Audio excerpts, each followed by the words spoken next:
নমস্কার বন্ধু, একটি হাসির কবিতা। আজ শোনাবো এমন কথা যাতে বেরোয় আলোর ঝলকানি।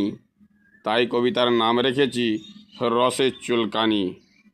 ও ভাই, হাসছো কেন দাঁত কেলিয়ে? লাগে যে ভীষণ মন্দ, আর আন্ডার প্যান রোদে দিলেই চুলকানি বন্ধ। বলিয়ে চুলকানির এমন মজা নাইকো ছাড়াছাড়ি।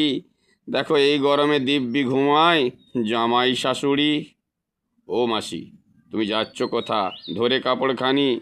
বুঝেছি তোমার হয়েছে শুরু রসের চুলকানি। দাদু তুমি আসতে চলো, তোমার দাঁত হয়েছে ক্ষয়। এই বয়সে তোমারও আছে চুলকানির ভয়। এত কিসের তাড়াতাড়ি? খুলে যাবে কাছা, আর চুলকে চুলকে লাল হয়ে যাবে তোমার তোবড়ে যাওয়া পাছা। দেখো ছেলে মেয়ে যাচ্ছে মেলা, মেলার ভিড়ে মারবে ঠেলা। শুরু হবে প্রেমের খেলা, এই যে মহাপুরুষের বাণী। কারণ তাদের শরীরে বেঁধেছে বাসা রসের চুলকানি। এ রোগের ওষুধ কিছু নাই, শুধুই হাই হাই। কত জামাই বাবু হয়ে গেল কাবু, তাদের পকেটে নেই মানি। আর পকেট খালির কারণ হলো শালির চুলকানি।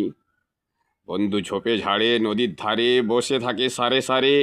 কত রাজা রানী, তাদের জন্য আজ লিখলাম এই রসের চুলকানি। নমস্কার।